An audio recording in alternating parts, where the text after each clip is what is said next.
What's up YouTube? Random footage from Ron here. Back with the 2019 Mazda Miata. Just wanted to give you guys an update. I haven't really made any YouTube videos lately. I've just kind of been waiting to get some parts in.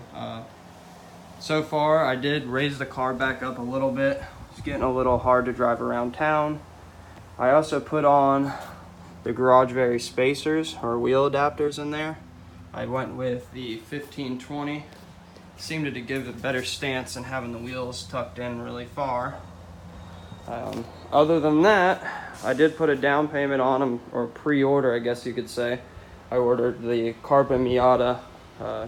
It's the trunk with the ducktail, all one piece. Looking forward to that, but it's obviously on a long waiting list. But today, we got something new.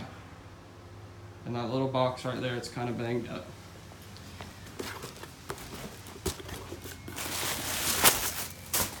Today, we got the Goodwin Max Torque racing header. It's just a one-piece header. It looks like it goes 4 to 2 to 1. They claim, I think, around a 10 wheel horsepower gain. I think it's more for the torque curve in these cars due to them having so low torque. I don't really have an instruction manual like I did on the last few, so this one's kind of just going to be a do as we go. I'll give instructions. But yeah, I'll get back with you guys in a minute and start going over some of the tools and stuff that we need. Alrighty. Okay, to start, I jacked up the car. Always remember to put jack stands under it, just to keep for safety. Step one, I'm gonna take off the heat shield. That looks like a couple bolts. I'll get the bolt sizes for y'all. Take off the heat shield so we can see a little bit better. And we're gonna crawl underneath, and we're gonna unbolt the bottom of the header where it meets onto the mid pipe, which I already have an aftermarket mid pipe. If not, it'll still look very similar. Same two bolts. I'll also get the bolt sizes for those for y'all. And then after that, we're gonna work on top to see what we need to do to get this header unbolted.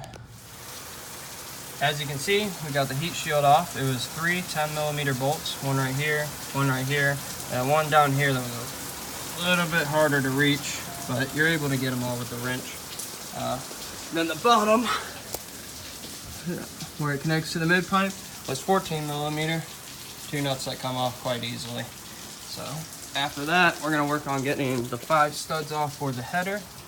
And my buddy who works at Mazda told me you wanna unbolt the top bolt on this motor mount down here. Get it to focus. I think it's a 14. Should be the same size as these on the header. I'm not sure, and then what you're gonna do is well, I'll just tell you when we get there. All right, guys, so I got the 5 nuts off the top. They were all 14mm. You kind of have to get creative to get some of them. They're pretty torqued down. I used a 1/2-inch drive ratchet with a breaker bar to bust them all loose, and then an impact with a swivel. In order to get the bolt off the motor mount, in order to move the motor to get this big old header out, I used just quite a few extensions on a ratchet that came pretty much out to here, and then just cranked it in. You'll also have to get creative with that. So now what we got to do is we have that side of the motor loose. We're going to jack up the motor, raise it up, and that'll give us enough room on this side to fight out that fat ass little header. So I want to make a little note for some of the people. There's an O2 sensor down here. So you can kind of see the cable.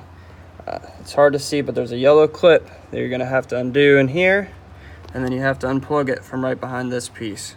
You're just gonna pull it all out with the header, and then you reconnect it on the new header outside the car. Another note, if you have the club, you're going to have to undo the passenger side strut bar. It was 3 bolts, 14mm, super easy to undo.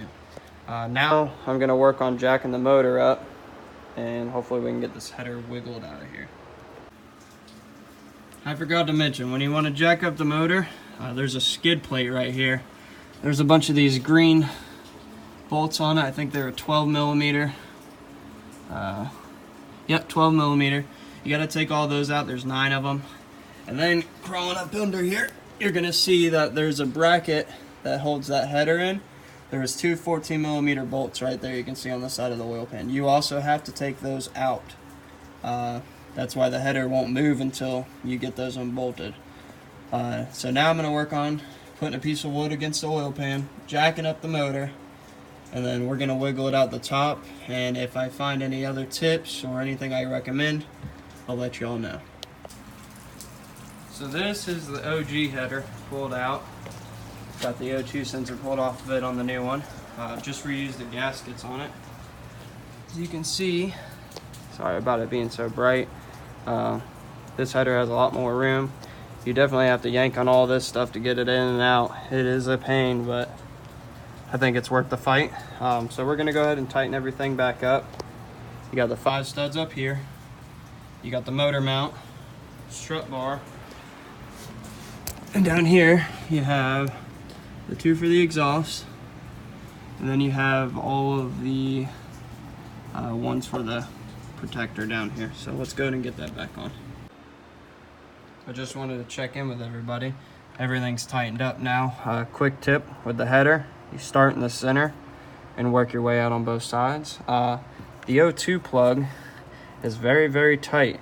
I didn't think it would be with the Goodwin Racing, seeming how it's a higher quality, but it is very tight.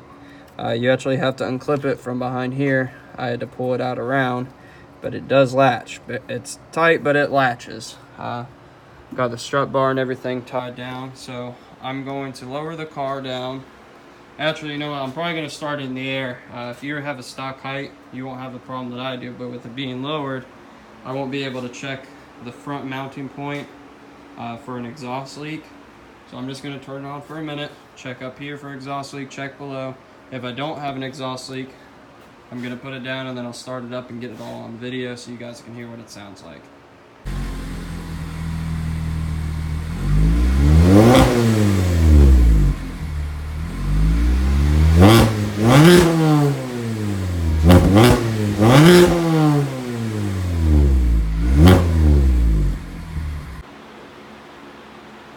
Now you can see it's quite a bit louder than it was before. I do want to mention I did not put a cold start or anything of its stock with my NVIDIA Q300 on in this video, just because I already have the other video with the exhaust that has all the comparative notes in it.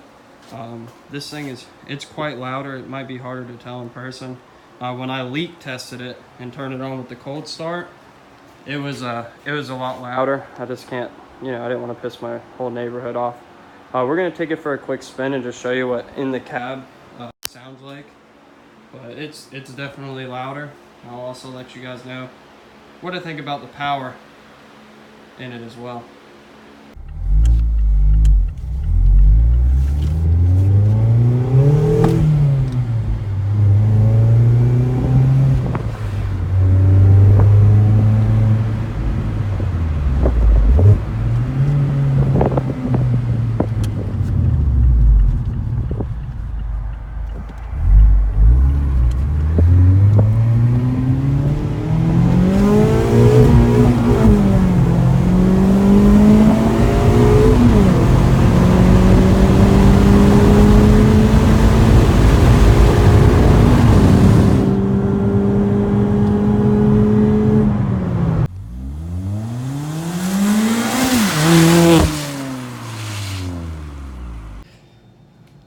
So I would just like to say that's a pretty big difference. I'm super happy.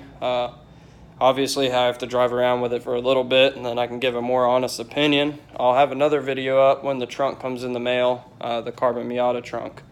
So just stay tuned for that. If you guys have any questions, just a comment. If I left anything out, just ask. There was a lot more than I thought there'd be, but at the end of the day, it really wasn't too bad. Goodwin Racing, I would think the header's it's pretty awesome. I definitely was surprised at how short the O2 sensor was, but you can make it work or just get the extenders. Yeah, thanks for watching. This is random footage from Ron. Peace.